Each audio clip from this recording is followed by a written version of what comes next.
Watu tunajenga majengo yetu, alafu hatuweki tahadhari wala hatuiti maafisa kutukagulia majengo, na tunaona kukaguliwa jengo ni kama adhabu au ni gharama. Matokeo yake ikitokea changamoto, kazi inakuwa kubwa zaidi. Lakini hapo changamoto hizi ndio wapo wamiliki labda pengine wa biashara au maeneo mbalimbali. Mtu anajenga hoteli au biashara eneo kubwa, lakini hataki kufanyiwa ukaguzi na jeshi la zimamoto.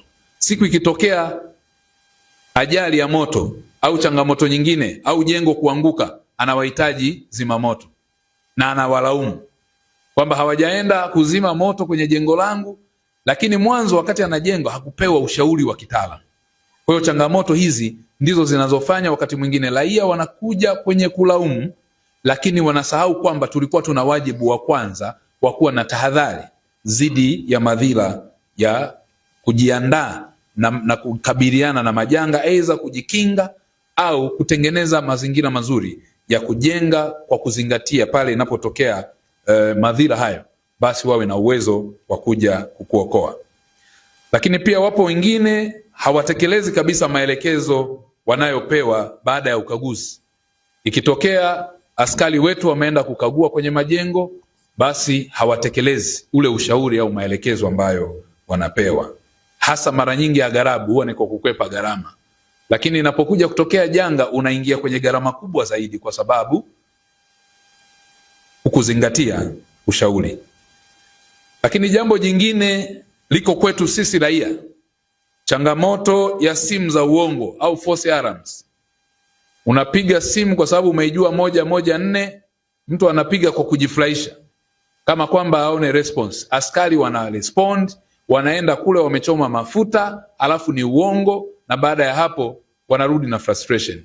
Mizaha ikiongezeka, tafsiri yake ipo siku utapiga simu ukiwa kwenye serious, alafu ikaonekana kama zile ni dharura, japo hata kwenye mazingira hayo hatua huchukuliwa, lakini pia hata ikipigwa simu yoyote huwa hatuipuuzi. Kwa hiyo ni changamoto iliyo upande wa raia, tuache mizaha kwenye majanga. Lakini pia changamoto nyingine ni uelewa mdogo wa elimu ya moto au madhira mbalimbali. Iwe kwenye bahari, kwenye mito, meli zetu, kuna tahadhari zinazotolewa, lakini elimu wanaipuuza au wakati mwingine hata ikitolewa hawazingatii. Kwa changamoto ya elimu, wananchi wengi hawajui labda pengine, ndio maana kumekuwa na mpango mzuri na mkakati wa kutoa elimu kwa umma kuhusiana na madhira na majanga yanayotokea.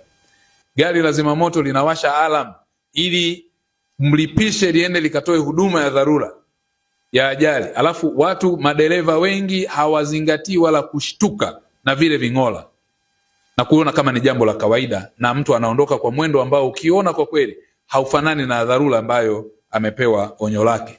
Haya nayo ni maeneo ambayo kwa jeshi la zimamoto na uokoaji tutaendelea kutoa elimu, lakini pia tutoe elimu na askari wetu wa barabarani kupitia jeshi la polisi. Itakuwa ni sehemu hiyo, mtu anapokwamisha chombo kinachoenda kwa hali ya dharura, basi asiachwe achukuliwe hatua, kwa sababu nishawahi kuona kipindi fulani gari zimeshindwa kupisha gari ya zimamoto na moto unateketea, zikapotea karibia dakika 10-15 mpaka askari watoke wasukume kwa nguvu, pisha, wamepisha, baadaye dakika 15 zimepotea, eneo walikuwa wanaenda ni mbali, wamefika kule almost moto umeangamiza jengo kwa kiwango kikubwa na mali zilizokuwepo. Kwa ni rai yetu sisi raia wote wa Jamhuri ya Muungano wa Tanzania kuzingatia vile ving'ola vinapopigwa vya vizimamoto, tafadhali tuviheshimu. Ving'ola vya ambulance tafadhali tuviheshimu. Ving'ola vya misafara ambayo ni ya dharura unayoitambua inahitaji kupishwa na kupewa heshima, tuheshimu. Na ndio maana tunaenda kwenye hatua hata ya ving'ola vile vya kila mtu, kila mmoja tunaviondoa, ili inapokuwa dharura tuielewe dharura kweli.